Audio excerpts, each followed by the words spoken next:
Baik, saudara-saudara, kita ketemu lagi dalam materi investment. Kali ini kita akan membahas soal derivatif, ya. Dan kemudian nanti kita akan lihat isu derivatif yang lain, khususnya terkait istilah, ya, derivatif yang namanya hedging. Oke, kenapa disebut derivatif? Ya, literally derivatif ini ya sebenarnya turunan, karena sebenarnya ada instrumen asli, instrumen yang mendasari atau underlying instrumen, ya, underlying aset. Ya, jadi seandainya ini saham nih, kita bisa aja langsung transaksi beli saham. Nah, itu bukan derivatif, tapi ketika kita mau beli saham pakai apa? Surat berharga yang lain, ya, contohnya option, ya kan? Atau kalau kita mau beli pakai waran. Nah, ini berarti option atau waran ini adalah bagian dari turunannya saham, ya. Atau kalau kita mau beli hasil pertanian, langsung aja beli. Tapi kalau kita ingin mengelola risiko dengan cara supaya harga komoditas ini walaupun di pasar naik turun kita bisa jaga supaya tidak terlalu berisiko buat kita beli mungkin ada yang namanya future atau forward, ya. Jadi ada underlying asetnya, ada aset yang mendasari, ya, untuk kemudian muncul turunan atau derivatif tadi. Nah, ada 3 tipe derivatif yang akan kita lihat semua pada bahasan chapter 17 ini. Yang pertama adalah forward atau future. Ya, forward atau future. Dari namanya gampang. Gampang aja kalau ingin dipahami secara langsung, ya. Ini berarti nanti di masa depan akan ada transaksi, kita jaga sejak sekarang.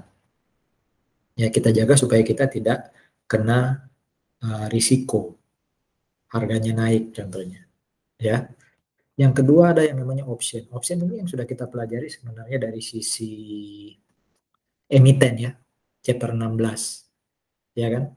Ketika emiten ingin memberikan apa contohnya bonus kepada karyawan, ya, dia berikan option. Jadi nggak kasih saham tapi kasih option. Atau emiten ingin memberikan hak mendahului, ya, untuk membeli efek atau apa istilahnya preemptive right, ya. Jadi diberikan hak membeli efek terlebih dahulu, istilahnya HMETD, ya, kepada pemegang saham awal, ya, sehingga hak tadi dilindungi oleh option, ya.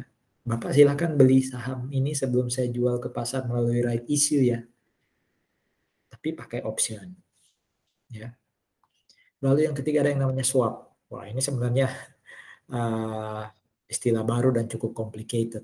Kalau yang nomor 2 mungkin masih, ya, saya pastikan masih bisa kita tangkap dengan baik karena ada lawannya waktu kita belajar chapter 16. Tapi nomor 1 dan 3 nih yang nanti butuh pemahaman lebih, ya. Siapa sih yang pakai derivatif? Ya, kalau kita adalah atau kita dari sisi pembeli, ya, baik itu kita produsen ketika mau beli bahan baku atau bahkan konsumen ketika akan mengkonsumsi satu produk gitu, ya. Itu biasanya kita menjaga risiko, kita memanage risiko dengan cara beli derivatif, ya, investasi pada derivatif. Bisa juga kita spekulan, ya. Jadi memang bermain investasi untuk dapat keuntungan, ya kan. Agak berbeda dengan yang poin 1 kan. Ini memang terkait dengan kepentingan lain, lalu saya beli derivatif. Kalau yang nomor 2 yang murni untuk dapat cash flow gitu. Ya, biasanya spekulan. Oke. Nanti kita lihat bentuk-bentuknya derivatif yang disebutkan di awal tadi, lalu kaitannya dengan para pihak ini. Dan kemudian bagaimana perlakuan akuntansinya. Ini perlakuan akuntansi dasar untuk derivatif, ya. Semua derivatif akan disajikan di laporan keuangan, bisa jadi aset atau liabilities, dan base-nya adalah fair value, ya. Base-nya ada fair value. Jadi kita mau nggak mau harus selalu melakukan penyesuaian ketika naik atau turun dari derivatif tadi. Oke. Kalau derivatifnya itu Untuk spekulasi, ya ini agak terbalik ya, tadi spekulan ada di nomor 2 ya. Kalau derivatif itu dipakai oleh para spekulan atau arbitrage ya, maka setiap kali ada selisih antara fair value dengan nilai yang di-set di awal, itu masuk di income statement. Ya, jadi unrealized gains or loss-nya itu masuknya di income statement. Bagaimana kalau derivatifnya itu untuk menjaga risiko? Bentuknya hedge. Jadi kalau yang atas ini ya, yang poin ketiga ini bentuknya salah satunya option. Tapi bagaimana kalau itu terkait dengan hedging? Ya, menjaga risiko. Maka kalau ada unrealized gain or loss, itu agak berbeda. Ya, agak berbeda tergantung tipe hedging. Nanti kita belajar akan ada 2 tipe hedging. Nah, bagaimana cara atau bagaimana perlakuan akuntansinya pelan-pelan kita pelajari nanti. Oke, kita lihat dulu tipe derivatif pertama yang biasanya dipakai untuk spekulasi. Ini ada di chapter 16. Ya, utamanya ketika kita jadi emiten. Kita tidak menerbitkan saham secara langsung, tapi kita menurunkan mekanisme perolehannya kepada investor dengan cara menerbitkan derivatif. Bentuknya apa? Option. Kalau buat si siapa? Buat si emiten kan apa? Share capital, share premium, share option ya. Itu dianggap bagian dari penambah equity, tapi part of share premium. Ya. Debitnya apa? Ya tergantung. Ya, umumnya kalau di chapter 16 kan bentuknya adalah apa expense. Ya, karena pada saat itu bisa jadi kita belum menerima cash. Tapi bisa jadi kita terima cash ya, itu akan diwujudkan dalam bentuk cash to share premium, share option. Ya, kalau masih ingat fair value dari option tadi ditentukan oleh model. Yang paling populer apa? Black-Scholes ya, pricing model. Nah, kita sekarang dari sisi investor yang beli atau yang beroleh option. Option ini disebut call option. Call ini yang saya pahami adalah karena disebut option ya, ini opsi atau pilihan untuk meng-call, membeli sesuatu. Kasus yang akan diperlihatkan ini adalah untuk membeli saham. Jadi kalau kita pegang option, maka kita punya hak untuk membeli sesuatu, dalam hal ini contohnya konteksnya adalah saham, pada harga yang tertera di option tadi. Makanya disebut call option. Ya. Nanti kalau optionnya itu terkait hak untuk menjual pada harga tertentu, itu disebut put option. Ya. Saya memahaminya dengan sederhana seperti itu. Kita lihat ilustrasinya. Investor ini membeli call option, masuk dalam kontrak call option pada tanggal 2 Januari 2022. Ya. Call option ini terkait dengan sahamnya emiten Laredo. Jadi emiten Laredo ini punya share yang saat 2 Januari itu harga pasarnya 100. Jadi kalau saya company ya, investor mau beli saham di pasar, itu keluarin duit 100. Tapi saya nggak memilih untuk langsung beli saham. Saya lalu beli call option. Bisa jadi itu antisipasi kalau di masa depan, ya kalau di masa depan nilai atau harga sahamnya Laredo itu melebihi 100, ya saya punya hak tertentu untuk bisa membeli saham pada harga yang tertera di option. Kontrak ini memberikan saya hak, tapi nggak wajib ya definisinya di atas. Jadi kalau saya nggak pengen pakai option juga nggak apa-apa, ya. Saya beli langsung di pasar, bisa jadi ya. Jadi memberi hak kepada saya untuk membeli 1000 lembar sahamnya Laredo. Nah 1000 lembar itu sering dikenal dengan istilah notional amount, ya notional amount. Oke. Harga yang tertera di option itu 100, jadi sama kayak harga pasar sekarang. Dengan asumsi saham Laredo ini akan terus naik, ya, maka sebenarnya saya untung ya. Anggap aja naik jadi 110 ya, saya sudah untung 10 per lembar. Ya, pasti optionnya akan saya exercise. Ya kan? Kecuali kondisi lagi nggak bisa diduga atau bahkan cenderung turun, saya mending ya nggak usah beli option. Nunggu aja saham turun lalu saya beli langsung di pasar. Ya kan? Jadi itu substansinya sebenarnya. Kita berjaga-jaga, berspekulasi kalau nanti harga sahamnya Laredo akan meroket melebihi 100. Saya lock pada harga 100. Berapapun nanti harga di pasar, ya harga saham di pasar Laredo ini, saya bisa beli pada harga 100. Tapi ingat, karena ini investasi, chapter 17 ya investasi, ya saya harus tetap keluar duit dong untuk membeli surat berharga yang namanya call option. Berapa harganya? Di sini ternyata harganya itu 400, harga optionnya. Ya, jadi kalaupun saya nggak pakai ya saya ruginya 400 ini. Jadi besok kalau nilainya ternyata turun dari 100 ya, saya beli aja langsung di pasar sahamnya. Berarti saya ruginya ya sudah terlanjur uang keluar 400 ya, itu bagian dari spekulasi lah ya. Kalau nggak pengen spekulasi, nggak jago atau nggak punya apa appetite of risk, ya nggak usah macam-macam, ikut yang normal-normal aja lah, beli saham langsung gitu kan. Oke, nah opsinya ini expired di 30 April 2022. Itu ya ilustrasinya. Nah, ada informasi di sini bagaimana caranya menentukan premi dari option. Bagaimana menentukan apa nilai lebih dari option. Rumusnya sederhana yaitu intrinsic value-nya option ditambah time value-nya option. Gampangannya gini, berdasarkan definisi di bawah itu ya. Intrinsic value itu adalah selisih antara market price underlying asset, sorry ya. Di situ saham tadi market price-nya pada Januari itu kan 100. Jadi selisih antara market price yang 100 dengan harga saham yang tertera di option. Itu yang disebut dengan strike price atau exercise price. Nah, ternyata di sini sama tuh.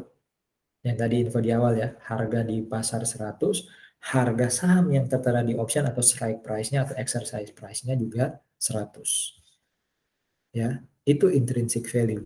Karena tidak ada perbedaan antara market dan strike price dalam ilustrasi kita, maka intrinsic value-nya per 2 Januari 2022 adalah 0. Ya, adalah 0. Bagaimana dengan time value? Time value itu per definisi adalah ya nilainya option sebenarnya. Berapa sih harganya option? Kalau dari contoh tadi kan jelas, kita untuk bisa dapat option tadi harus keluar cash sebesar 400. Ya, sebesar 400. Itu dengan asumsi nanti harga saham di pasar akan terus naik. Ya, jadi worth it lah kita keluar 400. Ya. Jadi nanti ada keuntungan kita berapa gitu ya. Keuntungan kita berapa selisih antara harga saham di pasar dengan harga exercise atau strike price ya. Nanti kurangi atau kompensasikan dengan harga option ya. Dalam kasus ini disebut time value ya. Jadi time value ini sebenarnya refer to atau menunjukkan ya berapa harga option saya beli. Ya, berapa harga option saya beli. Oke. Nah, kita lihat sekarang. Oke. Per 31 Maret 2022 ya, per 31 Maret 2022 intrinsic value masih 0, sementara time value-nya adalah 400 ya. Time value-nya adalah 400. Oke. Nah, per Januari ketika saya beli, tadi satu jurnal sudah saya buat, yaitu terkait dengan apa? Time value kan. Jadi preminya option atau nilai lebihnya option itu 400 sesuai dengan time value karena intrinsic value kan nggak ada. masih 0. Ada informasi tambahan nih, diketahui ternyata per 31 Maret ya, kita tadi expire-nya kan akhir April ya. Per 31 Maret ternyata harga sahamnya Laredo jadi 120. Berarti kalau saya pakai, seandainya saya pakai 31 Maret, itu saya sudah untung 20 per lembar. Nanti kalau dikali notional amount, 20 kali 1000. Saya sudah gain ya, dalam tanda kutip, 20.000. Tapi dalam kasus ini belum langsung saya beli tuh sahamnya pakai option. Ini namanya spekulasi ya, saya tunggu terus sampai expire. Akan tetapi ya, ternyata nilainya option di pasar, kalau seandainya option itu, ini kan masih saya tahan. Seandainya optionnya yang saya jual, ya, seandainya optionnya yang saya jual hari itu tanggal 31 Maret di pasar, maka saya cuma dapat uang 100. Padahal tadi kan saya belinya 400. Ya. Berarti investasi saya dalam bentuk call option jadi loss dong. Ya, jadi loss dong. Jadi per 31 Maret sebenarnya saya catat intrinsic value, ingat loh, option premiumnya itu terdiri atas intrinsik, yaitu selisih harga pasar dengan strike price. Contohnya di sini 120 kurang 100, berarti 20 kali notional amount. Ya, ditambah dengan time value. Nah, time value-nya ternyata sekarang tinggal 100. Ya, berarti sebenarnya nilai option saya per 31 Maret itu 20.100. Terdiri dari 20.000 strike price plus time value-nya 100. Ya, sehingga muncul jurnal kayak gini nih. 20.000 menambah call option karena ternyata nilai wajar saham di pasar per 31 Maret sudah lebih tinggi dari strike price. Jadi kalau saya beli hari itu, saya dapat keuntungan 20.000 secara total. Nah, kreditnya unrealized, holding gain or loss, dan masuk income statement. Kenapa unrealized? Karena saya belum exercise kok optionnya. Untuk mencatat atau untuk mengakui nilai time value-nya option per 31 Maret dari awalnya 400 menjadi 100, ya berarti kita harus kurangi 300 ya. Kalau optionnya kita kredit 300, ya kan? Debitnya ya berarti loss ya, unrealized holding gain or loss, juga masuk di income. Itu per 31 Maret 2022. Oke. Nah, diketahui kembali dari soal tadi, soal tambahan, ternyata per 16 April nilai option agak turun. Dari 120 per lembar menjadi 115, tapi tetap aja kita untung dalam tanda kutip.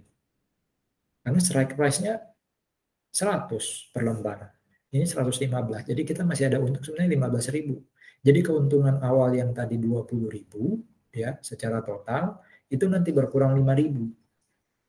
Jadi kalau option kita yang intrinsic value tadi bertambah 20 karena 120 kurang 100 kali 1000, sekarang tinggal 115.000 kurangi 100 kali 1000, berarti tinggal 15.000 kan. Nah, berarti dikurangi 5.000 kalau optionnya. Oh ya, sebelum lebih jauh ya, per 31 Maret tadi 20.100 ya. Dari mana? 400 yang ini. Mana tadi time value 400 ya. Terus ditambah 31 Maret itu ada intrinsic value berapa? 20.000. Berarti 20.400. Terus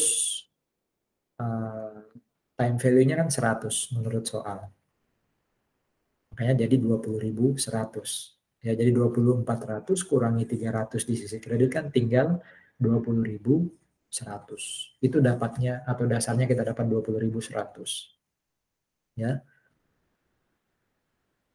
Unrealized holding gain or loss yang ada di sisi kredit itu nambah net income, sementara unrealized holding gain or loss yang ada di sisi debit itu mengurangi net income. Jadi net income kita sebenarnya sudah bertambah 20 tapi berkurang 300, berarti 19.700 ya. Income kita sudah bertambah 19.700. Nah, per 16 April tadi ingat nilainya di pasar jadi 115, turun dari 20.000 memang, 120, sekarang menjadi 115, tapi tetap aja kita untung kan, dalam tanda kutip, karena strike price kita 100, di pasar 115, berarti kita dapat gain secara total sebenarnya kalau hari itu kita exercise ya 15.000.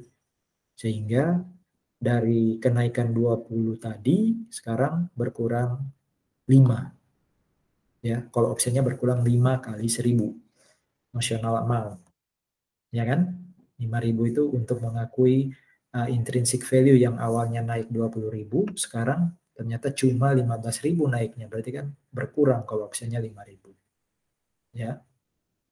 Sementara kalau kita balik lagi ke kasus, kita balik lagi ke soal, itu per 16 April ternyata harga option di pasar time value-nya cuma 60, tinggal 60. Jadi tadi kalau sudah berkurang 300 ya. Tadi kan berkurang 300 yang bawah tuh time value-nya. Ya kan? Berkurang 300 yang bawah time value-nya. Sekarang berkurang lagi. Ya, berkurang 40. Jadi yang atas ini untuk mengakui pengurangan intrinsik, yang bawah ini untuk mengakui pengurangan time value. Sehingga nilainya option sekarang ya tinggal 15.000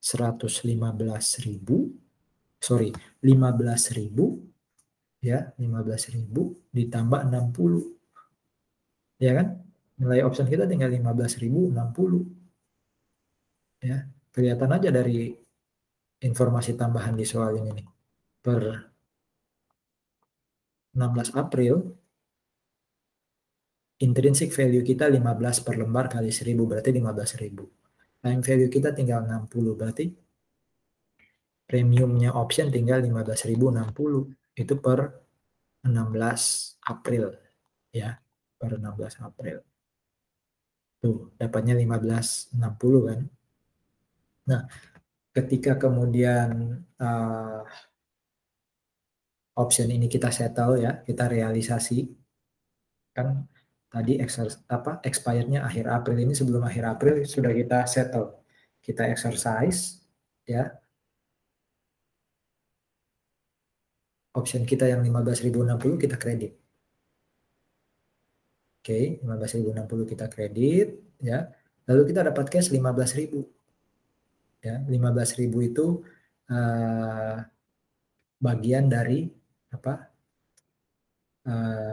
intrinsic value ya, bagian dari intrinsic value. Nah, karena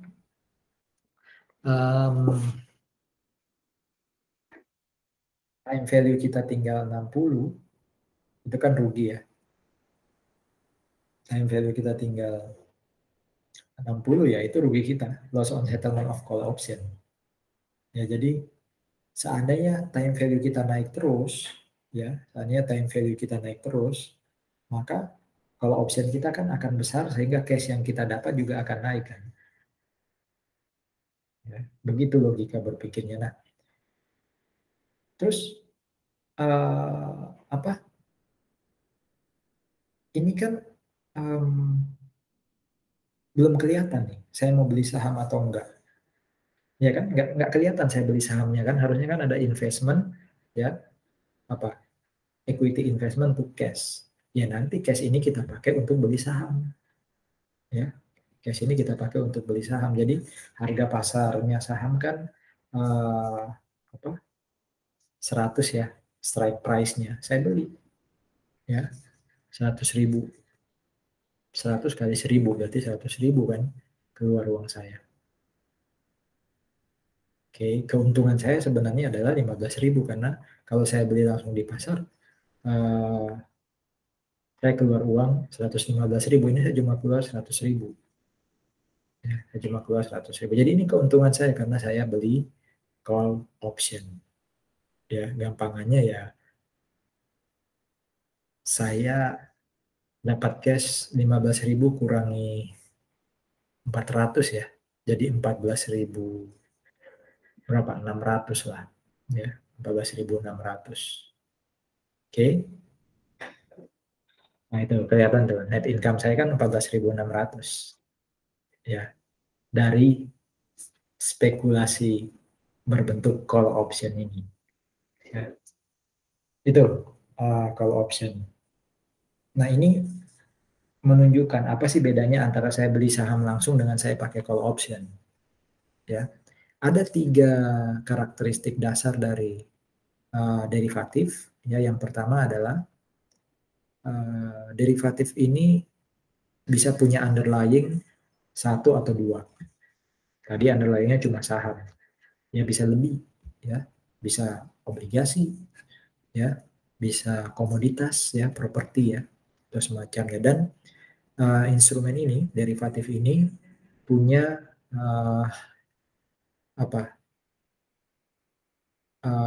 jadwal atau pencadangan atas pembayaran yang jelas, ya pembayaran atau pencadangan yang jelas.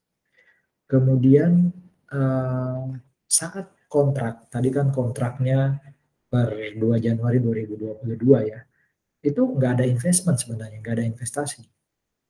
Ya, kalaupun ada ya sedikit sekali. Umumnya ya hanya harga optionnya, ya hanya harga optionnya. Oke. Ada net settlement, tadi kan di net ya. Berapa sih sebenarnya net cash yang kita terima atau net penambahan income? Ya, biasanya seperti itu kalau bicara derivatif. Oke. Nah, ini perbandingannya. Kalau saya beli saham langsung, ya, traditional financial instrument equity investment, berarti saya beli saham langsung, maka sebenarnya nilai investasi saya adalah jumlah saham, ya, lembar saham 1000 tadi, saya kali dengan 100. Atau kalau ketika saya beli di April, 115.000, ya kan? Tapi karena saya pakai derivatif, maka nilai investasi saya adalah berapa tadi? 15.060, ya 15.060. Jadi selisih antara share price, ya harganya di pasar 115, ya dikali dengan notional amount. Oke, berarti 115 kurangi 115 ya kali notional amount 1000, berarti 15.000 investasi saya nilainya, ya. Nah, kalau saya beli saham, maka yang harus saya bayar 115.000 semuanya. Ya. Kalau saya langsung beli saham tanggal 16 April, saya harus bayar 115.000. Tapi kalau Kalau saya pakai financial instrument, saya hanya bayar 100.000. Ya. Saya hanya bayar 100.000. Kan nilainya 100. Ya kan? Berarti saya dapat keuntungan tadi ya, 15.000 kan? Dapat keuntungan 15.000. Saat settlement itu artinya gini, saya pertama kali invest, saya keluar uang, saya jadi investor ya untuk dapat saham. Nah, waktu settlement itu berarti kan sahamnya yang saya jual supaya dapat cash. Sementara kalau option, ya kalau option, waktu saya invest pertama kali, itu kan keluar uang untuk beli option. Ya, lalu option itu per 16 April saya lepas, saya exercise, kan saya dapat duit. Ya, nah duit itu yang saya pakai untuk beli saham. Ya, jadi deliver cash to receive shares. Ya, beda dengan kalau saham, saya invest beli saham, itu baris kedua, settlementnya adalah sahamnya saya lepas supaya dapat cash. Kalau ini enggak, saya dapat cash untuk bisa beli saham. Ya. Seperti itu bedanya. Yang bisa jadi ini membingungkan, tapi dari ilustrasi awal tadi justru membantu kita untuk memahami summary ini, ya perbandingan ini. Itu tadi yang derivatif bentuknya spekulasi. Sekarang kita lihat derivatif yang bersifat hedging atau lindung nilai. Tadi saya lupa tekankan ya definisinya, lindung nilai yang melindungi kita supaya tidak rugi. Ya, itu hedging. Kenapa ada penggunaan derivatif dalam bentuk hedging? Ya itu tadi, kita ada resiko rugi. Ya, saya transaksi impor barang, kursnya 1 banding anggap saja 14.500. Saya takut nanti ketika ini kredit ya, asumsinya kredit. Saya takut nanti ketika saya mau lunasi ternyata mata uang kita melemah, rupiah melemah. Jadinya bisa jadi 1 banding 15.000, Bang. Berarti kan saya rugi, ya. Saya hutangnya 1 banding 14,5, saya harus bayar 1 banding 15.000. Berarti ada kerugian 500 dikali berapa unit barang yang saya beli kan.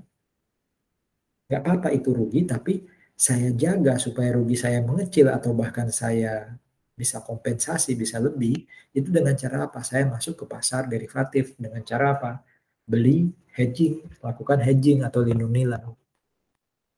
Ya, bukan hedging atau lindung nilai. Nah, Ivers dia menekankan ada 2 jenis hedging atau lindung nilai. Yang pertama fair value hedging, yang kedua adalah cash flow hedging. Ya.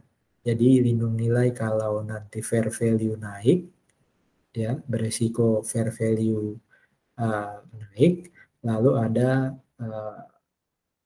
ataupun turun ya, ada takut kalau cash flow-nya turun, ya kan, cash flow-nya turun. Kita lihat dulu yang fair value hedge. Perusahaan melindungi diri, melindungi nilai dengan menggunakan fair value hedge itu untuk mengoffset tadi ya. Jadi kerugian kita, risiko kerugian kita itu harapannya bisa tertutupi dengan keuntungan dari adanya hedging, ya, adanya hedging. Oke. Sebentar. Kita lihat kasusnya. Perusahaan ini pabrik ya, pabrik ban. Itu punya 1.000 unit bannya traktor. Harga pokoknya 200 per ban per unit. Oke. Perusahaan ini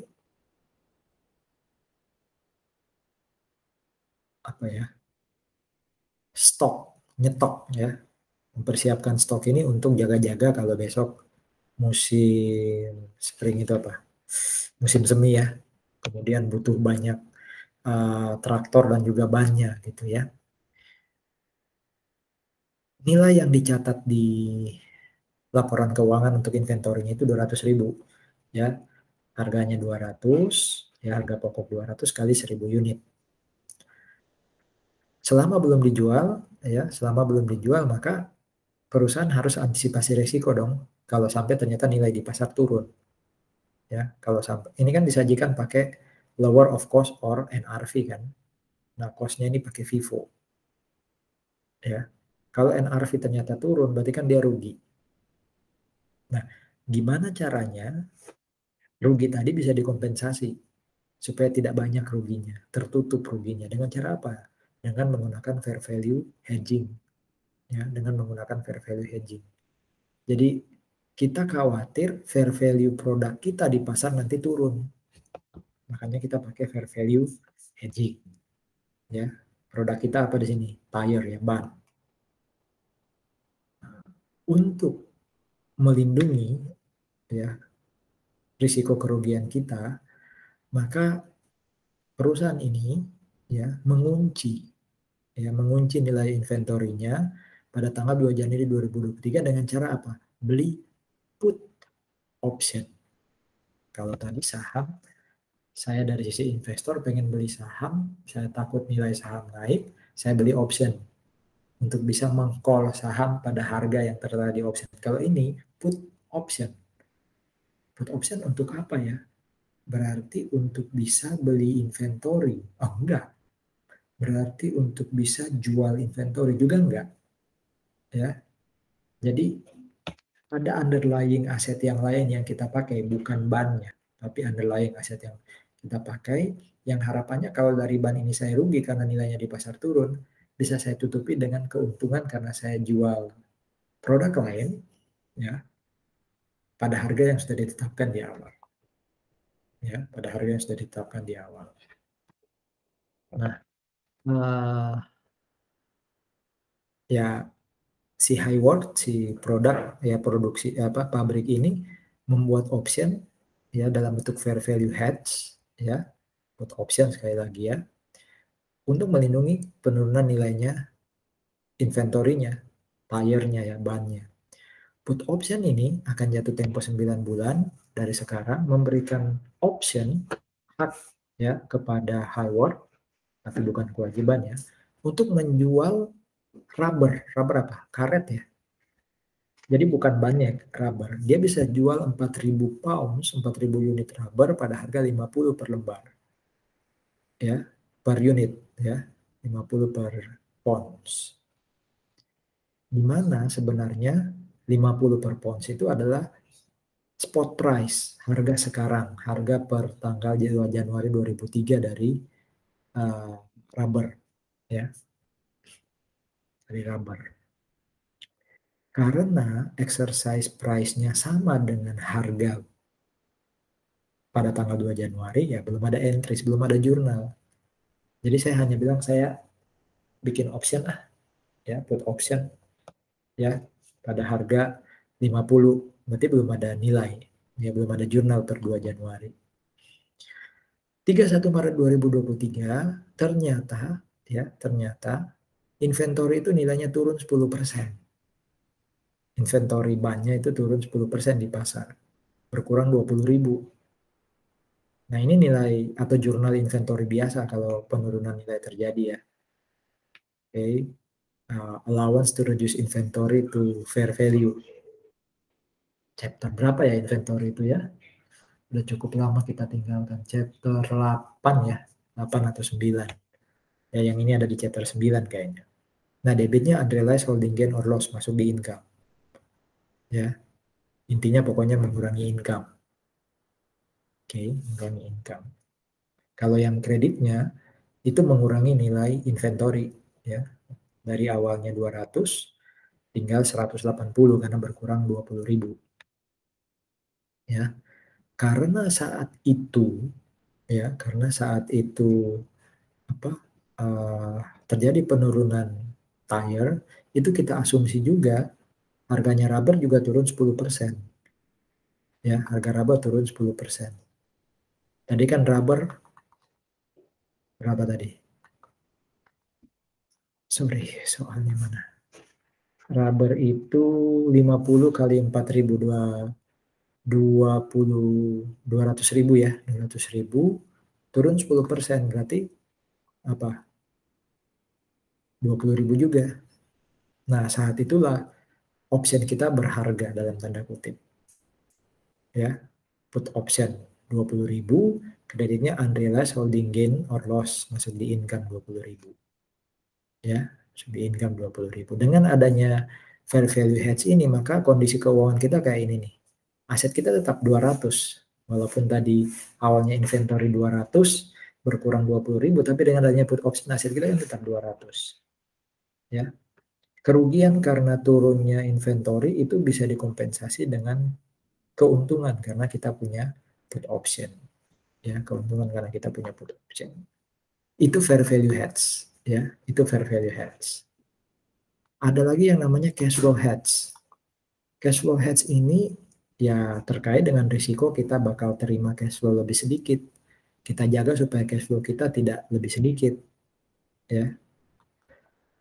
Apa yang dilaporkan? Ya, laporkan fair value di laporan posisi keuangan. Kalau ada gain or loss, masuknya di other comprehensive income. Jadi kalau apa tadi? Call option masuknya di net income, hedging kalau yang apa? Put option itu masuknya di net income, sementara kalau cash flow hedging, cash flow hedge masuknya di other comprehensive income. Ya, jadi ada bagian dari hedging yang sama kayak spekulasi, yang sama kayak call option, ada bagian dari hedging yang masuk di other comprehensive income. Wah, panjang nih, kita baca pelan-pelan.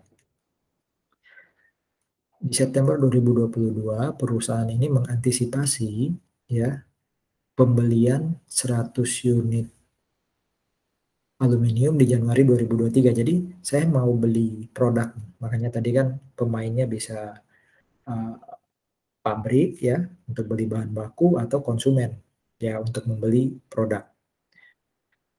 Untuk menjaga atau mengantisipasi harga aluminium akan naik, ya harga aluminium akan naik dalam beberapa bulan ke depan, maka perusahaan ini ingin melindungi nilai, melindungi resiko, ya seandainya harga naik di Januari 2023. Jadi di September dia sudah antisipasi Januari 2023 bakal naik tuh. Sehingga dia masuk di, nah ini ada yang namanya future contract. Jadi ada kontrak di masa depan, saya jaga sejak sekarang. Kalaupun naik, ya saya punya elemen investasi untuk nutupin selisih kenaikan tadi. Namanya future. Kontrak future ini memberikan hak kepada perusahaan ya untuk membeli 1000 unit aluminium tadi pada harga 1550 per ton. Jadi 1550 dikali 1000 nanti. Ya. Kontrak price-nya itu akan expired di Januari 2023. Berarti kan underlying itemnya, underlying asetnya itu adalah harganya aluminium. Ya. Dia masuk atau bergabung di future contract 1 September 2022. Asumsi saja ya bahwa harga yang harus dibayar hari ini untuk inventory yang akan dideliver di Januari itu disebut spot price, itu sama dengan contract price. Jadi 1550 itu harga pasalnya inventory hari ini. Ya. Inventory yang mau kita beli di Januari itu sekarang itu harganya 1550. Sementara harga yang dikontrak 1550 berarti belum ada jurnal ya dari kontrak future ini. Di 31 Desember 2022 ternyata harganya sudah 1575. Kalau saya nggak punya future tadi kan besok Januari sudah pasti saya ada opportunity loss kan ya. Kalau saya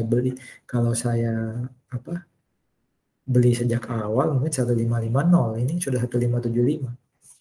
Nah, disitulah baru kemudian future itu punya harga, punya nilai.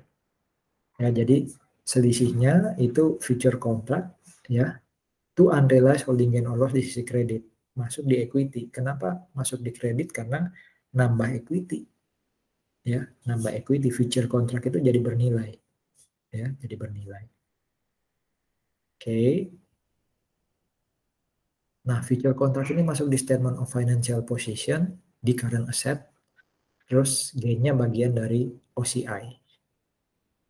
Waktu kita beli inventory tadi, ya pada harga 1575 ya jurnalnya kayak gini, inventory pada cash. Ya. Jadi ya kita tetap bayar sesuai harga di pasar. Jadi rugi opportunity loss kita ya 1575 kurangi dengan 1550. Ya, 1550. Berarti 25.000 opportunity loss kita. Nah, saat itu juga kemudian future contract kita lepas, kita dapat cash 25.000 ya, kita dapat cash 25.000. Nah, sebenarnya dengan adanya cash 25.000 itu kan nutupin 1575 yang atas. Berarti sebenarnya kita cuma keluar sesuai harga yang awal kita pengen kan, 1550. Ya, 1550. Ya enggak? Kita itu mengantisipasi cash flow kita 1550. Oke, kita keluar 1575, tapi kita dapat cash dari future contract 25, berarti kan final cash paid-nya sama dengan harga yang kita ekspektasikan. Ya. Nah, berarti harga pokok kita, tadi kita beli inventory itu 1575, harga pokok kita harusnya bukan 1575 dong COGS kita, tapi 1550. Jadi walaupun ketika saya jual itu ada COGS to inventory, di sini 1,7 ini berarti sudah ditambah dengan harga-harga lain ya. Part of yang kita beli tadi kan cuma 1575 kan. Nah, sebenarnya ini ketinggian masih. Karena harusnya COGS kita untuk yang 1575 yang real itu kan cuma 1550, maka kurangilah COGS kita sebesar 25.000. Debitnya apa ya? Tadi other comprehensive income-nya dihapus. Ya. Jadi other comprehensive income-nya dihapus, COGS berkurang. Sehingga COGS real kita dari transaksi tadi itu cuma 1550 sebenarnya netnya. Ya. Itu cash flow hedging. Ya, kita ketemu lagi nanti membahas yang learning objective 7 dan 8.